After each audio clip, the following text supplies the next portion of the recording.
महानगरपालिकेची सार्वत्रिक निवडणूक आहे त्या अनुषंगाने आज आमच्या मुलाखती होत्या उमेदवारांच्या आणि आमची भूमिका जी काही स्पष्ट करायची होती त्या अनुषंगाने आम्ही आज पत्रकार परिषदेचं आयोजन केलेलं आहे. किती प्रतिसाद मिळाला? जवळपास 40 जागेवरून आमचा फॉर्म लोकांनी घेऊन गेलेले आहेत उमेदवारांनी, इच्छुक उमेदवारांनी, आणि खूप चांगला प्रतिसाद आहे. असं कशा पद्धतीने आपण या निवडणुकीला नेमके कोणते महत्वाचे विकासाचे मुद्दे आहेत? एकच मुद्दा आहे, मी त्या परभणीमध्ये कचरा झालाय, ड्रेनेज आले, रस्त्याचं काम झालंय हे काही बोलणार नाही. सगळ्यात पहिले महानगरपालिका आतमधून स्वच्छ करावी लागेल.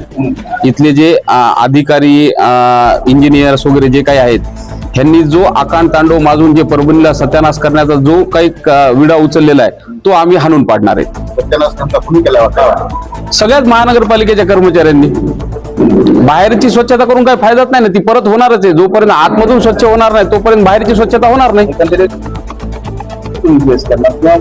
जनमानसांना कसं आहे माहितीये का, परभणीची जनता त्रस्त झालेली आहे. पैसे तर ते सगळ्यांचे घेणारच, पण निवडणूक म्हणजे मतदान फक्त मनसेला करणार आहेत. कारण की त्यांचे जे जीवाभावाचे जे प्रश्न आहेत आणि प्रखरतेनं प्रत्येक कार्यालयात जाऊन ते फक्त महाराष्ट्र नवनिर्माण सेनेशिवाय दुसऱ्या कोणत्याही पक्षानं मांडलेले नाहीत, आणि त्या पद्धतीचा आमचा रिझल्ट सुद्धा आहे.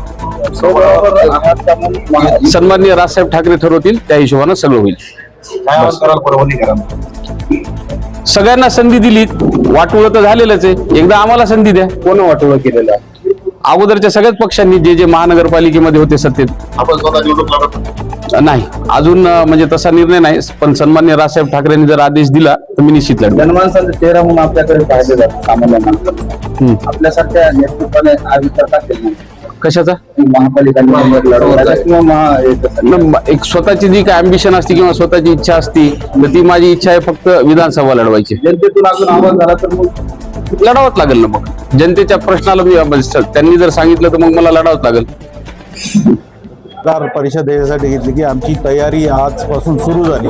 पहिली आम्ही आंदोलनाच्या मार्फत जनतेसोबत संपर्कात होतोच, पण आता हे आलेल्या इलेक्शनमुळं आम्ही डायरेक्ट जनतेला साथ घालणार आहे की रस्त्यावर उतरून काम करणाऱ्या लोकांना एकदा संधी देऊन पहा. आजपर्यंत तुम्ही ज्यांना संधी दिली त्यांनी काय केलं हे जनतेसमोर आहे. फक्त एकदा अशीच संधी आम्हाला महाराष्ट्र नवनिर्माण सेनेनं देऊन पहा.